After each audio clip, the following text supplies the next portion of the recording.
Assalamualaikum warahmatullahi wabarakatuh. Siswa-siswi yang berbahagia, materi kegiatan Ramadan pada hari ini adalah Nuzulul Quran. Nuzulul berasal dari kata nazala yang berarti adalah telah menurunkan. Lalu Al-Quran pengertiannya adalah firman Allah yang diturunkan kepada Nabi Muhammad melalui malaikat Jibril secara bertahap dan bahasa serta isinya itu berasal dari Allah. Maksudnya bertahap bagaimana? Jadi Al-Quran itu bisa jadi hari ini diturunkan satu ayat, besok beberapa ayat. Melihat situasi dan kondisi masyarakat pada waktu tersebut. Kalau masyarakatnya sering mengejek, mengolok-olok, maka muncullah ayat yang diturunkan oleh Allah, yaitu larangan mengolok-olok. Kalau pada masyarakat Arab pada waktu itu sering membunuh, berkelahi, maka muncullah ayat larangan tersebut. Lalu maksud dari bahasa dan isinya itu berasal dari Allah, bahwa Al-Quran, lafaz Al-Quran dan isinya itu produk Allah, bukan buatan Rasulullah. Sehingga Al-Quran ini memang firman Allah. Tidak ada satu huruf pun yang hilang. Nanti ada firman Allah lagi yang namanya hadis qudsi. Hadis qudsi ini adalah firman Allah, bahasa dari Nabi Muhammad disampaikan kepada umatnya, tetapi isinya itu berasal dari Allah. Contoh, kalau Al-Quran itu qul huwallahu ahad, maka Rasulullah menyampaikan kepada umatnya itu qul huwallahu ahad. Tapi kalau hadis qudsi itu qul huwallahu ahad, Allah berfirman seperti itu, tetapi Rasulullah menyampaikannya qul huwallahu wahidun. Wahidun sama ahad artinya sama, yaitu satu. Yang akan kita bahas di sini adalah mengenai isi-isi Al-Quran. Yang pertama, Al-Quran berisi tentang akidah. Akidah itu adalah sistem ketuhanan istilahnya. Banyak ayat-ayat yang berbicara tentang Allah Maha Zat yang Esa, Allah Zat yang Maha Kuasa, Allah Zat yang Maha Perkasa, dan Allah Zat yang banyak sekali.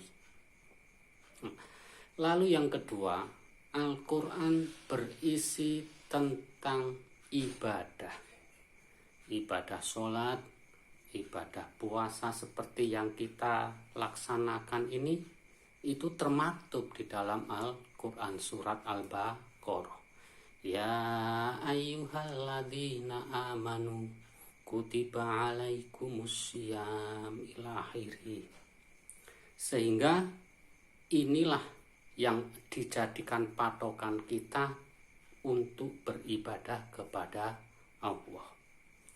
Lalu yang selanjutnya, Al-Quran berisi tentang fikih. Fikih itu hukum. Di dalam Al-Quran juga mengenal hukum pidana atau hukum perdata. Hukum pidana di dalam Al-Quran itu seperti mencuri, membunuh, itu ada hukumnya. Lalu hukum perdata itu antara individu dengan individu, seseorang dengan seseorang. Maka di situ ada hukum warisan, hukum pernikahan. Lalu yang selanjutnya, Al-Quran berisi tentang tarikh. Yang keempat, tarikh. Tarikh ini adalah sejarah.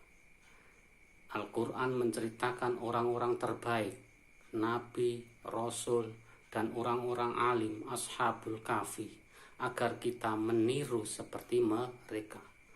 Lalu Al-Quran juga menceritakan orang-orang paling buruk, Namrud, Fir'aun, agar kita itu jangan sampai seperti Namrud yang sombong, punya segalanya, tapi dia mati karena hanya seekor nyamuk masuk ke dalam tubuhnya.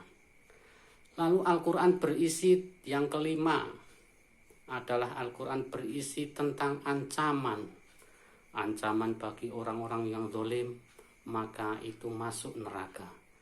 Ancaman bagi orang-orang yang durhaka. Lalu selanjutnya berisi reward itu adalah pahala bagi orang-orang yang alim. Seperti kita puasa ini di dalam Al-Quran diiming-imingi oleh surga yang namanya Babur Royan, surga Royan atau pintu Royan, yang hanya boleh dimasuki oleh orang-orang ahli puasa. Lalu yang selanjutnya Al-Quran berisi tentang sains, ilmu pengetahuan, watin, wazaitun, demi buah tin, demi buah zaitun. Ini sangat manfaatnya luar biasa bagi manusia. Bahkan ada surah yang namanya An-Nahl, yang berarti lebah atau tawon. Lebah menghasilkan madu yang luar biasa, manfaatnya banyak bagi manusia. Bahkan entupnya itu mampu dijadikan obat alternatif, sehingga ini bermanfaat bagi manusia. Maka marilah kita cintai Al-Quran, kita senangi Al-Quran. Mudah-mudahan bermanfaat. Wassalamualaikum warahmatullahi wabarakatuh.